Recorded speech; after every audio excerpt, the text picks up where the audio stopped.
तो हेलो दोस्तों, अस्सलाम वालेकुम, नमस्ते। कैसे हैं आप सब? मैं हूं मरियम। स्वागत है आपका आपके अपने यूट्यूब चैनल सीसीएम यानी course of computer with Mariam में।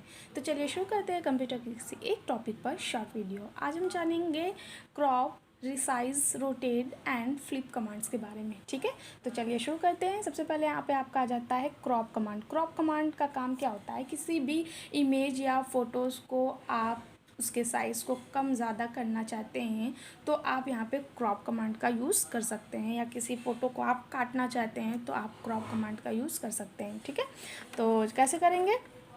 जैसे कि मैंने एक फ़ाइल ओपन किया। जैसे आपके सामने ये फ़ाइल है, ये जो पेज आपके सामने दिखाई दे रहा है ये डेस्कटॉप पेज है। ठीक है, ये आपका क्या है? डेस्कटॉप पेज है। सपोज़ ये आपका एक फ़ोटो ही है। हाँ, इस पूरे पेज में से हमें सिर्फ ये इतना चाहिए था। कितना चाहिए था? सिर्फ हमें इतना चाहिए था।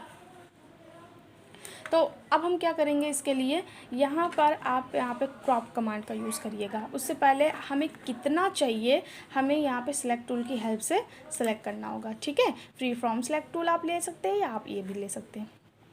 यहाँ पे इस तरीके से हमें जितना भी चाहिए इतना हम क्या करेंगे? सिलेक्ट करेंगे। सिलेक्ट करने के बाद यहाँ पे क्रॉप कमांड अब आपका काम कर रहा है, आप इस पर क्लिक कर दीजिएगा तो पूरा पेज हट के जितना आपने सिलेक्ट किया उतना वो काट करके आपके सामने दे दिया। ठीक है, तो ये आपका क्रॉप कमांड आ जाता है। फिर उसके बाद आपका यहाँ पे आ जाइएगा रिसाइज़ कमांड। रिसाइज़ कमांड का काम क्या होता है कि यहाँ पे आप अपने फ़ोटो के साइज़ को कम और ज़्यादा कर सकते हैं। वो तो क्रॉप कमांड अपने फ़ोटो को काटने के लिए हो गया, आपके फ़ोटो के साइज़ को ये भी कम कर सकता है और रिसाइज़ आपके फ़ोटो के साइज़ को कम ज़्यादा कर सकता है। तो उसके लिए यहाँ पे हमें क्या करना होगा? इसका शॉर्टकट कंट्रोल W होता है। आप यहाँ पे रिसाइज़ पे क्लिक कर दीजिएगा तो आप यहाँ पे दो तरीके से, यहाँ पे परसेंटेज एंड पिक्सल में, दोनों में आप कर सकते हैं। तो यहाँ पे हॉरिजॉन्टल एंड वर्टिकल, तो आप यहाँ पे इमेज में आप देख सकते हैं किस तरीके से बना हुआ है, हॉरिजॉन्टल एंड ये वर्टिकल। ठीक है, तो यहाँ पर आपका नॉर्मल टाइम में 100 लगा हुआ है। हमें जितना भी साइज़ कम ज़्यादा करना है आप यहाँ से कर सकते हैं। जैसे कि यहाँ पे हमने 100 लिया हुआ है, यहाँ पे लगा हुआ है। हमें अपने फ़ोटो के साइज़ को 50% कम करना है। ठीक है, आप यहाँ से क्या करिएगा? ओके कमांड है, आप यहाँ से ओके कर दीजिएगा, ओके का ऑप्शन। ठीक है, तो ये आपकी फ़ोटो के साइज़ को इसने क्या किया? कम कर दिया।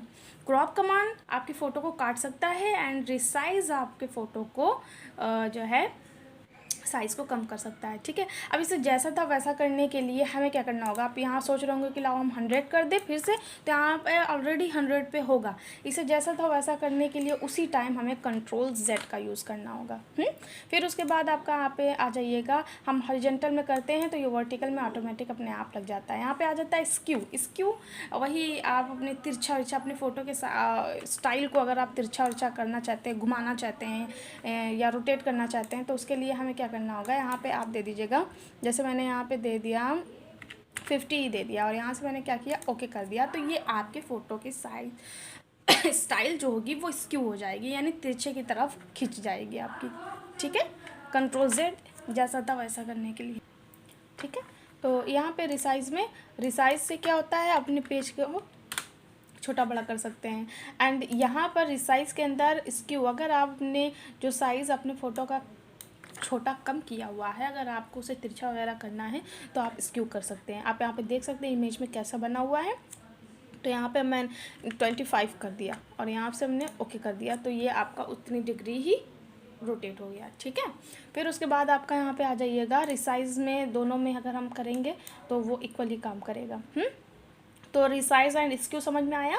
रिसाइज अपने फ़ोटो के साइज़ को कम करने के लिए, स्क्यू तिरछा करने के लिए किया जाता है। फिर उसके बाद आपका यहाँ पे आ जाइएगा Ctrl+Z मैंने कर दिया, जैसा था वैसा हो जाएगा। अब आपका यहाँ पे आ जाता है रोटेट कमांड। क्या होता है कि ये आपके इमेज को रोटेट करने के लिए, घुमाने के लिए होता है। ठीक है, तो यहाँ पर दिया गया है राइट 90°C दिया गया है। ठीक है, तो यहाँ पर आप क्या करिएगा? इस पर मैंने क्लिक कर दिया तो ये उस तरीके से, चलिए आपको इसमें समझ में नहीं आया होगा, हम क्या करते हैं?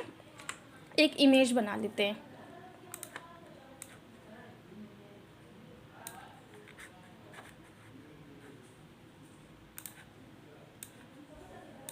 फटाफट एक इमेज बना लेते हैं।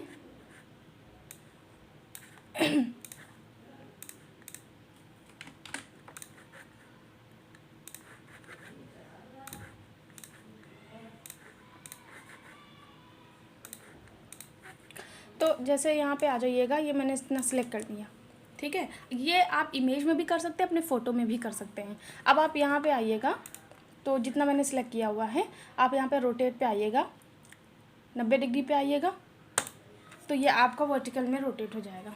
फिर उसके बाद आप यहाँ पे आएंगे तो यहाँ पे रोटेट लेफ़्ट दिया गया है, जैसा था वैसा हो जाएगा।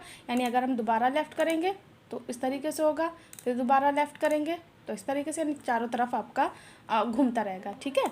जिस तरह आपने करना, जैसे आपको बनाना ऊपर को था, बन गया नीचे, तो हम क्या करेंगे, यहाँ से रोटेट कर सकते हैं। फिर उसके बाद यहाँ पर दिया गया है रोटेट 180, तो उसका अपोजिट उल्टा हो जाता है। फिर उसके बाद यहाँ पे आ जाइएगा फ्लिप वर्टिकल। फ्लिप वर्टिकल क्या होता है, अगर आपने जो ये बनाया हुआ है, ये जो आपका सपोज़ मान लेते हैं ये आपका जो बैनर बना हुआ है ये ऊपर की ओर हो गया, और उसके बाद यहाँ पे फ़ोटो वगैरह जो है ये नीचे हो गया, जबकि फ़ोटो ऊपर चाहिए था, बैनर नीचे चाहिए था, तो आप यहाँ पे वर्टिकल कर दीजिए। अगर आपको इसका अपोजिट चाहिए तो आप हॉरिजॉन्टल कर दीजिएगा। समझ में आया? तो ये आपका crop, resize, rotate and flipping हो जाता है आपका, ठीक है। तो आई होप आपको ये समझ में आया होगा। अगर समझ में आया है तो आप प्लीज़ वीडियो को लाइक, शेयर एंड चैनल को सब्सक्राइब करिएगा। मिलते हैं अपने नेक्स्ट वीडियो में। Bye bye.